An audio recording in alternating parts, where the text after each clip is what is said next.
Épisode hors saison, médium spirituel. Nous allons parler de la pleine lune du 31 octobre. Bonne écoute!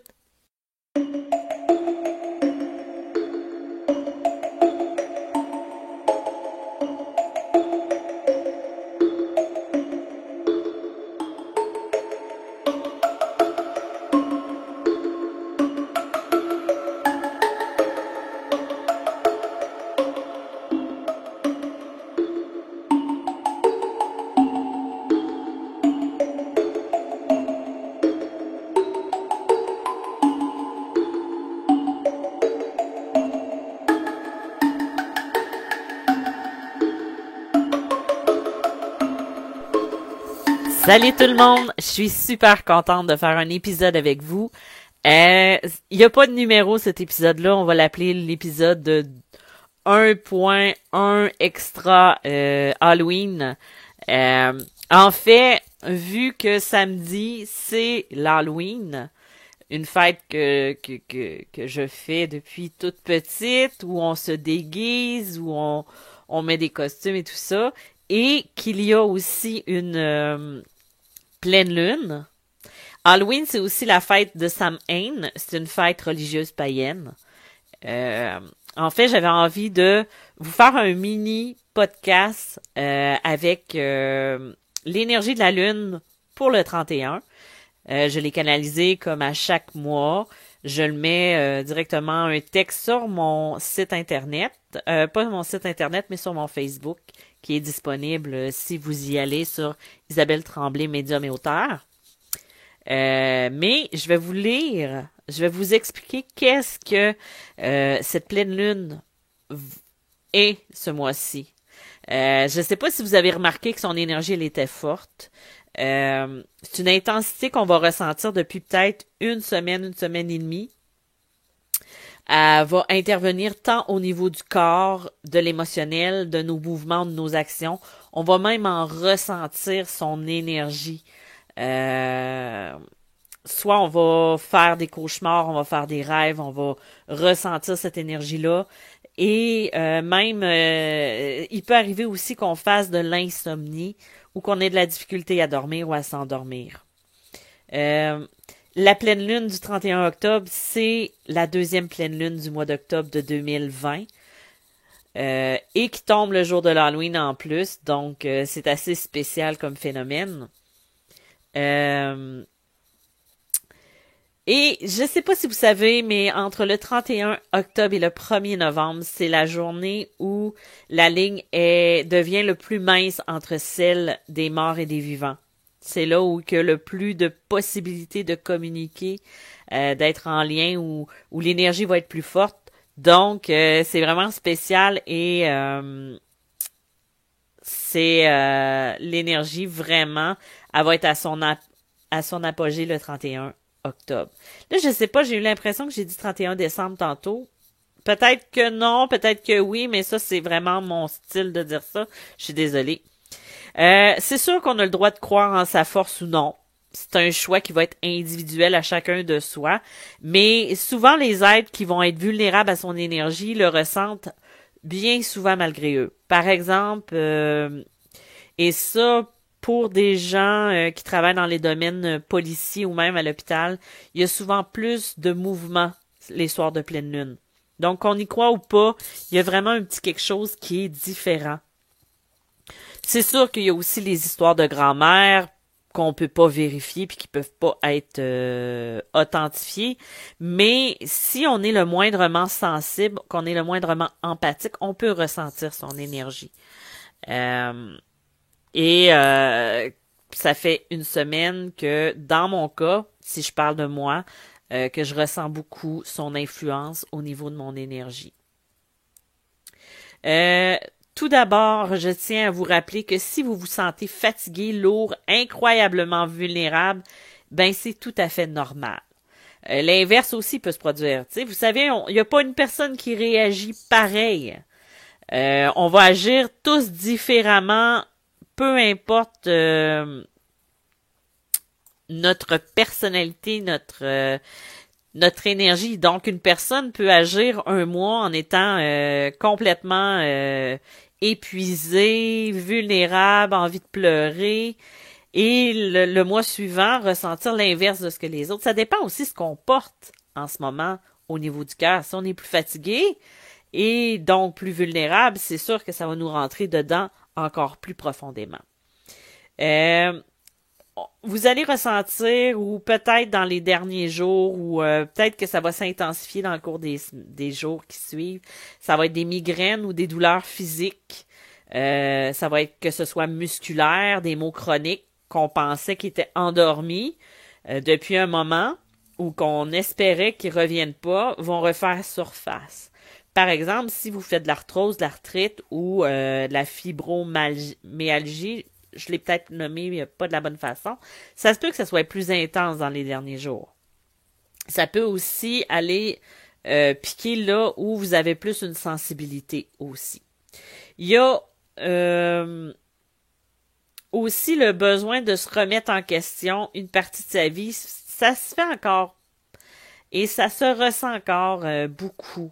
Ça revient souvent pour certaines personnes.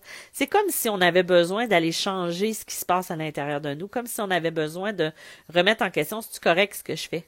Est-ce que c'est correct? Est-ce que je dois changer de voie? Ou des fois, ça peut être dans une relation aussi. C'est comme si ça mettait en évidence des influences dans notre vie ou des choses qu'on a besoin de changer. Et là, on est comme plus réceptif, donc plus sensible.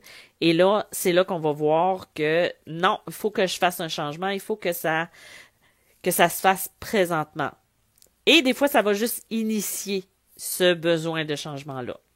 Il y a aussi de libérer des douleurs karmiques. Les douleurs karmiques, dans ce cas-ci, on va parler de tout ce qui est le besoin de pardonner, le besoin de comprendre pourquoi on a mal dans telle circonstance. Ça peut être aussi la difficulté de recevoir, la difficulté de faire confiance. Parfois, ça va être un traumatisme.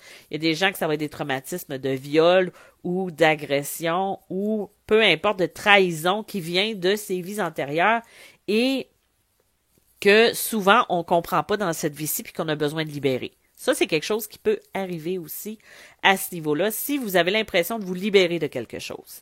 Tu sais, j'en ai parlé un petit peu, je crois, peut-être plus dans mes lives sur mes groupes ou dans les textes que j'ai fait ou en individuel. Bref, je sais que j'en ai parlé. Je suis moins certaine où et quand. Mais cet été, avec l'énergie de 2020, avec tout ce qui se passe au niveau mondial, et non, ce n'est pas juste au niveau provincial ou du village, ou peu importe, il y a eu beaucoup de périodes durant l'année où il y avait des vieux souvenirs qui remontaient et le besoin de les libérer, comme s'il y avait des pardons qui avaient besoin d'être faits. Ben, c'est un petit peu ça quand on parle de libérer des douleurs karmiques. Pour 2020, il y a beaucoup un retour à l'essentiel, aux valeurs à la base qui est là, qui est présent. Ensuite, moi, je vous dirais qu'en ce moment, c'est important de bien de se centrer, de revenir à soi, de s'enfermer dans sa bulle le temps que l'orage passe. Parce que ça va vous permettre de faire une introspection. Des fois, l'introspection, c'est quelque chose qui est nécessaire. Et de le faire seul. C'est plus difficile quand on vit en communauté, puis c'est plus difficile aussi quand on a plusieurs personnes qui habitent avec soi, puis qu'on peut pas vraiment s'isoler. Mais des fois, de juste prendre du temps pour réfléchir à soi, réfléchir à qu'est-ce qui me dérange, pourquoi ça me dérange, ça, c'est quelque chose qui peut être bénéfique. Pour vous. Il y a aussi, vous allez constater qu'il y a certaines personnes qui vont devenir plus agressives. Même il y a des éclats de violence et d'impatience. C'est comme si rien ne va assez vite. Puis là, c'est à ce moment-là qu'il va y avoir des éclats vraiment de colère puis d'impatience. Il y a des mouvements de libération de mémoire du passé qui se font, un peu comme je vous parlais tout à l'heure avec les douleurs karmiques. L'impression aussi qu'il y a certaines personnes qui vous tombent sur les nerfs juste à respirer. Tu sais, il y a quelqu'un que vous aimez, vous l'adorez, mais juste d'être en ce moment, c'est comme si son énergie ou juste sa présence vous tombe sur les nerfs, vous tombe sur le système. c'est juste parce que vous avez besoin de revenir à soi, de prendre un petit peu de distance face à ça. C'est rien de définitif, c'est juste peut-être une mauvaise passe ou le besoin de se rééquilibrer. Des fois, de faire un rééquilibrage des chakras, ça peut être quelque chose qui soit positif. Par contre, avec cette énergie de la Lune qui est puissante, ben, c'est sûr que j'ai envie de vous rappeler de retourner dans votre cœur parce que c'est ça qui est votre meilleur refuge. Il va être la clé de votre âme et de votre vie. Tu sais, c'est au niveau du cœur que tout se passe. Puis le cœur, c'est la connexion à l'âme, c'est la connexion à l'univers, c'est la connexion avec ce qui vous entoure. Si vous n'êtes pas dans votre cœur, vous êtes dans vos colères, vous êtes dans vos rages, dans vos mémoires, vous êtes dans tout ce qui est pas pas important, c'est pas vrai, c'est pas ça que je dis. Dans tout ce qui n'est pas à la base de soi. Le 31 octobre, ça c'est des trucs que j'ai canalisés pendant que je faisais mon texte de la pleine lune, puis j'ai envie de partager ça avec vous. Moi, je ne suis pas une fille de rituel, et pourtant, pour Halloween, le 31, avec une amie, on va faire une soirée rituelle Samhain, avec des trucs en lien avec la connexion, avec le cœur, avec le contact avec l'univers et tout ça. On va faire des rituels et en même temps, tu sais, moi c'est un moment où ce que je m'enferme souvent dans le noir le 31. J'ai besoin comme de communiquer avec mes défunts ou mes morts, des fois je dis ça comme ça. C'est une période vraiment vraiment une période de connexion avec l'invisible.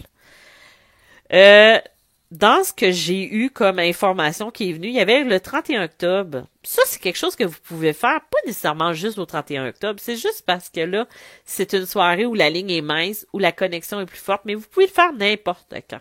Il n'y a pas de règles, il n'y a pas de trucs qui marchent plus que d'autres. C'est juste d'être au niveau de l'intention. Puis là, ben, vu que l'énergie est plus forte, ça peut être un moment avec lequel ça serait bien de le faire. Mais je vous rappelle, le 31 octobre, si vous faites ça, n'oubliez jamais de vous protéger.